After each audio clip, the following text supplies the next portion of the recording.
Video பார்க்குற எல்லாருக்கும் வணக்கம். இது உங்கள் ரஸ்லிங் கிங் தமிழ். நான் உங்கள் ரகுமான். ஒரு நியூ ரிட்டனுக்கான ஹிண்டிங் கிடச்சிருக்குது. இந்தியாவில் டபிள்யூடபிள்யூ பார்த்தீங்கன்னா பெரியசாக ஒரு ரசல்மேனியா மாதிரி ஒரு ஷோ நடத்த போகிறாங்களாம். இதை டபிள்யூடபிள்யூக்கு ஒருத்தரே சொல்லியிருக்காரு. மற்றும் டபிள்யூடபிள்யூவில் பார்த்தீங்கன்னா அடுத்ததான் ஹால் ஆஃப் ஃபேமான ஆனவங்க. இதை தவிர்த்து இன்னும் ஒரு சில ரஸ்லிங் செய்திகள், ராக்கு இந்த வாரம் நடக்க போகிற மண்டே நைட் ராக் வரதை பற்றி இதெல்லாம் பற்றி நீ வீடியோ பார்க்கலாம். மறக்காமல் ஃபஸ்ட் டைம் சேனல் வந்துருக்கோங்க சப்ஸ்கிரைப் பண்ணி பெல் ஐக்கனை கிளிக் பண்ணி வச்சுக்கோங்க. தினமும் இப்போ ரஸ்லிங் செய்தியில் தமிழ் மொழியில் தெரிஞ்சுக்கோங்க. முதல் செய்தி நம்ம எதை பற்றி பார்க்க போகிறோம் அப்படின்னு கேட்டிங்கன்னா, ரஸ்லிங் வரலாற்றில் இந்த ஹால் ஆஃப் ஃபேம் அப்படிங்கிறதுல வழக்கமாக பார்த்தீங்கன்னா ஒரு நபரை ஹால் ஆஃப் ஃபேம் ஆக்குவாங்க. இப்போது இவங்க டோட்டலி வேறு மாதிரி யோசித்து ஒரு மேட்சை ஹால் ஆஃப் ஃபேம் ஆக்கியிருக்கிறாங்க. ரசல்மேனியாவில் இருந்த பிரெட் ஹார்ட் வெர்சஸ் ஸ்டோன் கோல்டுக்கான மேட்ச் வந்து ஒரு தலை சிறந்த மேட்ச்சு. இதை நாங்கள் வந்து ஹால் ஆஃப் ஃபேமாக செலக்ட் ஆகிருக்கோம் அப்படிங்கிற மாதிரி சொல்லியிருக்கிறாங்க. ஸோ இந்த மேட்ச்சில் சண்டை போட்ட ரெண்டு பேருமே பார்த்தீங்கன்னா ஹால் ஆஃப் ஃபேம் ஆகிட்டாங்க. இது என்ன ஒரு கூத்துனா, ஆல்ரெடி ஸ்டோன் கோல்டு வந்து ஒரு ஹால் ஆஃப் ஃபேம் ஆகிட்டார்.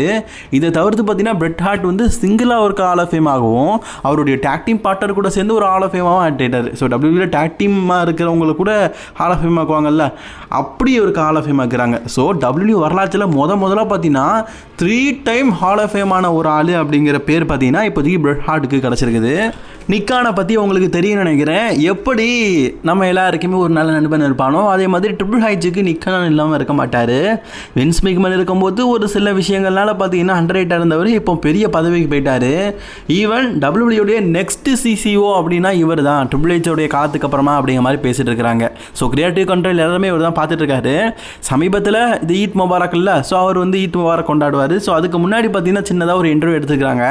ஸோ அப்போது அதில் நெக்ஸ்ட் ப்ரீமியம் ஈவெண்ட்டை பற்றி பேசியிருக்கிறாங்க. அண்ட் இந்தியாவை பற்றி பேசும்போது ஒரு சில அப்டேட்டிங் கொடுத்துருக்குறாங்க. டபிள்யூடபிள்யூ பார்த்தீங்கன்னா 2026 ஒரு முக்கியமான ஒரு அனௌன்ஸ்மெண்ட்டை நாங்கள் தெரிவிக்க போகிறோம். அது இந்தியாவில் வந்து ஒரு பெரிய ஷோவை நடத்த போகிறோம். இதுக்கு முன்னாடி இந்தியாவில் வந்து டபிள்யூடபிள்யூ வந்து ஒரு லைவ் ஷோவை தானே நடத்திருக்கிறாங்க. லைவ் ஷோனா நம்ம டிவியில் பார்க்க முடியாது. ஸோ ஆனால் அதில் ஜான்சனாவாக இருக்கட்டும், பெரிய பெரிய ரெஸ்லர்ஸாக இருக்கட்டும், சண்டை போட்டிருக்கிறாங்க, நல்ல மேட்சஸும் கொடுத்துருக்குறாங்க. டபிள்யூடபிள்யூ இந்தியாவில் நடத்திருக்கிறாங்க. ஆனால் இந்த தடவை நடத்துறது டபிள்யூடபிள்யூ பார்த்தீங்கன்னா ஒரு ப்ரீமியரி லைவ் ஈவெண்ட்.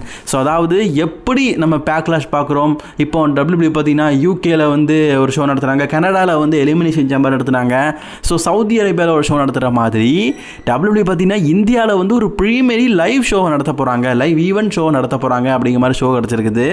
இது கண்டிப்பாக ரசல்மேனியா மாதிரி இருக்கும். ஹைதராபாத், டெல்லியில் இருக்கிற நம்ம மோடி அரங்கம் இருக்குல்ல, அந்த மாதிரி 1 லட்சம் ஆடியன்ஸை வச்சு நடத்தலாம் அப்படிங்கிற மாதிரிலாம் பிளான் போட்டுருக்காங்களாம். அதாவது பெரிய அரினா அப்படின்னு சொல்லும்போது அந்த 1 லட்சம் அரினா தான் நம்ம சொல்ல முடியும். அதில் 1 லட்சம் ஆடியன்ஸ் வருவாங்கன்னு சொல்லலை, அந்த அரினாவுடைய கெப்பாசிட்டியை சொல்கிறேன். இந்த மாதிரி பெரிய அரினாவில் டபிள்யூடபிள்யூ பார்த்தீங்கன்னா ரசல்மேனியா மாதிரி ஒரு ஷோவை நடத்த போகிறாங்க.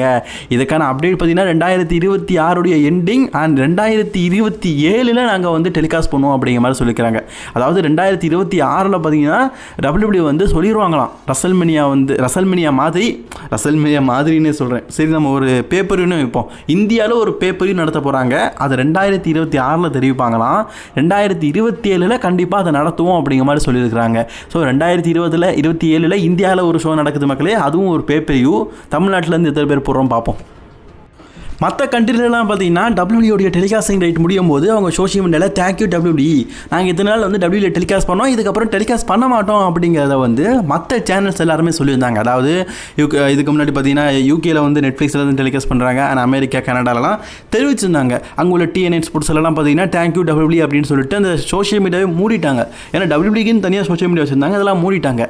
ஆனால் இப்போ இந்தியாவில் பார்த்தீங்கன்னா அப்படி எதுவுமே சொல்லலை. சோனி ஸ்போர்ட்ஸ் நெட்வொர்க் வந்து நாங்கள் டபிள்யூடியில் கான்ட்ராக்ட் முடிச்சிட்டோம், இதுக்கு டபிள்யூபியை டெலிகாஸ்ட் பண்ண மாட்டோம் அப்படிங்கிற வார்த்தையை இது நாள் வரைக்கும் யூஸ் பண்ணல. அண்ட் அதே நேரத்தில் நெட்ஃப்ளிக்ஸை பார்க்கும்போது நெட்ஃப்ளிக்ஸ் இந்தியாவில் அஃபிஷியலி சொல்லிட்டாங்க, ஏப்ரல் 1 நடக்க போகிற மண்டே நைட் ராவை நீங்கள் லைவாக வந்து நெட்ஃப்ளிக்ஸில் பார்க்கலாம் அப்படின்னு. இப்போ என்ன கேள்வினா, சோனி ஸ்போர்ட்ஸ் நெட்வொர்க்கு இது வரைக்கும் வாயால் சொல்லலையே, அப்போ கண்டிப்பாக டெலிகாஸ்ட் பண்ணுவாங்களா அப்படிங்கிற எதிர்பார்ப்பு ரசிகர்கள் மத்தியில் இருக்குது. காய்ஸ், லைவாக வந்து கண்டிப்பாக நெட்ஃப்ளிக்ஸில் தான் பார்க்க போகிறோம். நெட்ஃப்ளிக்ஸில் வந்து இது வரைக்கும் மற்ற நாடுகளில் பார்த்தீங்கன்னா நெட்ஃப்ளிக்ஸில் டெலிகாஸ்ட் ஆகும்போது டிவியில் டெலிகாஸ்ட் ஆகாமல் பார்த்துருக்குறாங்க. நீங்கள் அப்படி பார்க்கணுன்னா நெட் மூலியமாக டிவியில் கனெக்ட் பண்ணி தான் பார்க்க முடியுமே தவிர்த்து டேரெக்டாக டிவி சேனல் வழியெல்லாம் பார்க்க முடியாது. நெட்ஃப்ளிக்ஸ்லேயே ஒரு சேனல் தானே, ஸோ அதை நீங்கள் டிவியில் கனெக்ட் பண்ணி தான் பார்க்க முடியும் அப்படிங்கிற லெவலில் வச்சுருக்கிறாங்க. ஸோ அதனால் எனக்கு தெரிஞ்சு இந்தியாவில் டெலிகாஸ்ட் ஆகுதுன்னு நினைக்கிறேன். ஸோ சோனி ஸ்போர்ட்ஸ் நெட்வொர்க் வந்து இதை மறைமுகமாக தான் தெரிவிச்சிருக்காங்க. அதாவது இந்த தமிழ் கமெண்ட்ரி, ஹிந்தி கமெண்ட்ரி, தெலுங்கு கமெண்ட்ரிலாம் பண்ணுவாங்கல்ல, அதெல்லாம் மூடி இருக்கிறானுங்க. மற்றபடி நாங்கள் வந்து டபிள்யூபி வந்து இதுக்கப்புறம் டெலிகாஸ்ட் ஆகுது அப்படிங்கிறத பற்றி சொல்லலை. மேபி டபிள்யூபி பார்த்தீங்கன்னா இப்படி கூட பண்ணியிருக்கலாம், அதாவது லைவ் ப்ரீமியமை சோனி ஸ்போர்ட்ஸ் நெட்வொர்க் வந்து கட் பண்ணியிருக்கலாம். பண்ணியிருக்கலாம். அப்படி இருந்தாலும் நல்லா தான் இருக்கும். அதாவது நான் என்ன சொல்ல வரேன்னா, லைவாக வந்து ராஸ்மெண்டம் நடக்கும்போது நெட்ஃப்ளிக்ஸில் நடக்கும். எக்ஸ்க்ளூசிவ் அதாவது ரிப்பீட்டட் ஷோ இருக்குல்ல, அதெல்லாம் வந்து மேபி சோனி ஸ்போர்ட் நெட்வொர்க்கில் போடுறதுக்கு வாய்ப்பு இருக்குது. இதுக்கான பதில் இந்த வாரம் நடக்க போகிற மண்டே நைட்டால தான் தெரியும். ஏன்னா மண்டே நைட்டாக முடிஞ்சதுக்கப்புறமா நம்ம வழக்கம் போல் டிவியை பார்ப்போம். ஸோ அதில் டபிள்யூபிள்யூ ஓடுதா இல்லையா அப்படிங்கிறத அதை பார்த்தா தான் நமக்கு ஆன்சர் தெரியும் மக்களே. அண்ட் எக்ஸ்க்ளூசிவாக போடுவாங்கல்ல, அந்த நேரத்தில் நம்ம பார்க்கலாம். ஸோ ராஸ்மெண்டனை போடுறாங்களா அப்படின்னு. ஏன்னா மேபி லைவாக போடாட்டாலும் எக்ஸ்க்ளூசிவாக நடக்கிற ஷோவாக போடலாம்ல. அதாவது லைவாக ரிப்பீட்டட் ஷோவாக போடுவாங்களா, அப்படி ரிப்பீட்டட் ஷோ போடுறாங்களா அப்படி இதையும் பார்க்கலாம். டபிள்யூபிள்யூ வந்து ரசல்மேனியா 41 அப்டேட்டை அவங்க சோஷியல் மீடியாவில் கொடுத்துட்டாங்க. அதன்படி என்ன சொல்லியிருக்காங்க பார்த்தீங்கன்னா, ரசல்மேனியா 41 டே 1 மெயின் ஈவெண்ட், அதாவது டே 1 மெயின் ஈவெண்ட் தான் Roman Reigns versus Seth Rollins versus CM Punk அப்படின்னு கன்ஃபார்ம் பண்ணிக்கிறாங்க. And Kevin Owens versus Randy Orton day 1 நடக்க போதான் ரசல்மேனியா டே 1. அண்ட் டே 2 ஒரு மெயின் ஈவெண்ட்டாக கோடி ரோட்ஸ் வெர்சஸ் சிஎம் பங்க் நடக்க போகுது அப்படிங்கிற மாதிரி சொல்லியிருக்காங்க. Sorry John Cena. அண்ட் மற்ற மேட்சஸ் எல்லாம் பார்த்தீங்கன்னா இன்னும் எந்த நாளில் நடக்குது அப்படிங்கிறத கன்ஃபார்ம் பண்ணலை. இது நாள் வரைக்கும் டபிள்யூபிள்யூ பார்த்தீங்கன்னா டோட்டலி வந்து ஒரு 6 மேட்சஸை கன்ஃபார்ம் பண்ணியிருக்காங்க. இன்னும் ஒரு 6 மேட்சஸ் அல்லது 7 மேட்சஸ் டபிள்யூபிள்யூ கன்ஃபார்ம் பண்ண வாய்ப்பு இருக்குது. போன வருடம் டே 1 6 மேட்ச், டே 2 7 மேட்ச்னு சொல்லிட்டு டபிள்யூபிள்யூ நிறைய மேட்ச் நடத்துனாங்க. அந்த மாதிரி மேபி நடக்கிறதுக்கு வாய்ப்பு இருக்குது. ரசல்மேனியா பொறுத்த வரைக்கும் டபிள்யூபிள்யூ பார்த்தீங்கன்னா குறைஞ்சது ஒரு நாளைக்கு 6 மேட்சஸ் நடத்துவாங்க.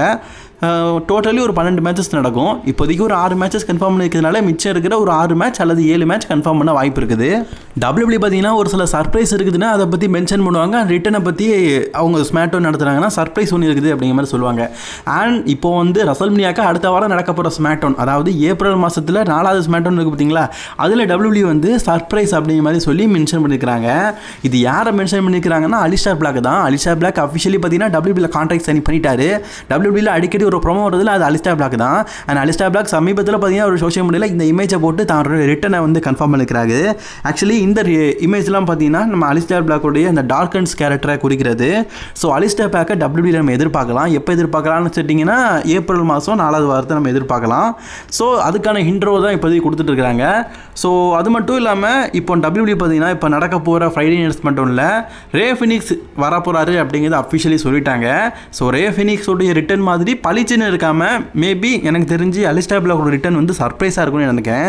ஏன்னா ரே ஃபினிக்ஸ் தான் வராரு அப்படிங்கிறது முதலையே தெரிஞ்சிருச்சு. ஆனால் அலிஸ்டார் பிளாக்கோடைய ரிட்டனை பொறுத்த வரைக்கும் டபிள்யூபிள்யூ வந்து அதை நுணுக்கமாக கொண்டு போகிறாங்க. ஸோ அதனால் மேபி அதை சர்ப்ரைஸாக கொண்டு வர வாய்ப்பு இருக்குது. இந்த வாரம் நடக்க போகிற மண்டே நைட் ராவை பொறுத்த வரைக்கும் இந்த ஸ்காட் வாரியர், இந்த வாரம் நடக்க போகிற மண்டே நைட் ராவை பொறுத்த வரைக்கும் ஜான்சன் அண்ட் கோடி ரோட்ஸ் வந்து ஃபேஸ் டு ஃபேஸ் நிற்க போகிறாங்க. இது நிறைய பேருக்கு தெரிஞ்ச விஷயம் தான். அண்ட் காய்ஸ் இதுக்கப்புறம் ஜான்சனா வரமாட்டார். ஜான்சனா வந்து ரசல்மேனியா அட்வர்டைஸில் இதோட முடிஞ்சிட்டாரு. யூரோப் டூருக்கு மட்டும் பார்த்தீங்கன்னா தலையை காட்டிட்டு போயிருக்காரு தலைவன். இப்போ ஜான்சன் அண்ட் கோடி ரோட்ஸ் செக்மெண்ட்டை காட்டிலும் 2 வாரமும் ஒரே மாதிரி தான் நடந்தது. இந்த வாரமும் அப்படி நடந்ததுன்னா கண்டிப்பாக ஃபேன்ஸ் மத்தியில் போர் அடிக்கும். இந்த ஃபியூடும் வந்து மொக்கையாயிரும். இப்போதைக்கு நமக்கு கிடைச்சிருக்க செய்திப்படி பார்த்தீங்கன்னா இந்த வாரம் நடக்க போகிற மண்டே நைட் ராக் வந்து சர்ப்ரைஸ் ரிட்டனாக வர வாய்ப்பு இருக்குது அப்படிங்கிற மாதிரி சொல்லியிருக்காங்க. அது நடக்குமான்னு தெரில. மேபி ராக் சர்ப்ரைஸ் ரிட்டனாக வராட்டாலும் ஸ்க்ரீனில் பார்த்தீங்கன்னா ராக்கோடைய முகத்தை காட்டினா கூட இந்த ஸ்டோரிக்கான ஹைப்னஸாக இருக்கும்.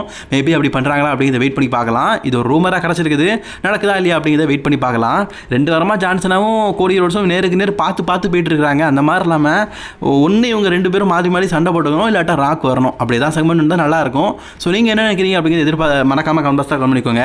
அண்ட் காய்ஸ் கிட்டத்தட்ட ஒரு மாதமாக நம்ம ராஸ்மெண்டனை வந்து யூனிக்கான டைமில், அதாவது காலையில் 6:30 மணிக்கு பார்க்காம கண்ட நேரத்தில் பார்த்தோம் 1 மணிக்கு 12:30 மணிக்குன்னு. இதுக்கப்புறம் பார்க்க போகிறது கிடையாது. ஏன்னா இந்த வாரம் நடக்க போகிற மண்டே நைட் ராவோட யூரோப்பியன் ட்ரிப்ஸ் அந்த டூரெலாம் வந்து முடிஞ்சிருச்சு. இதுக்கப்புறமா வழக்கம் போல் பார்த்தீங்கன்னா யூஎஸ்ல தான் வந்து ராஸ்மெண்ட் நடக்கும். வழக்கம் போல் காலைல 6:30 மணிக்கு தான் நம்ம பார்க்க போகிறோம். அண்ட் இந்த வாரம் நடக்க போகிற ஃப்ரைடே நைட் ஸ்மாக்டவுன் வேறு அமெரிக்காவில் இருக்கிற சிக்காகோவில் தான் நடக்குது அப்படிங்கிற மாதிரி சொல்லியிருக்கிறாங்க. ஸோ இதுக்கப்புறமா பழையபடி பார்த்தீங்கன்னா காலைல 6:30 மணிக்கு தான் நம்ம வந்து ராஸ்மெண்டவுன் அண்ட் NXT பார்க்க போகிறோம். ஓகே, இன்றைக்கான ரசலிங் செய்கிறவள தான் பிடிச்ச லைக் ஷேர் பண்ணிக்கோங்க. அண்ட் தொடர்ந்து வீடியோ பார்க்க சேனலை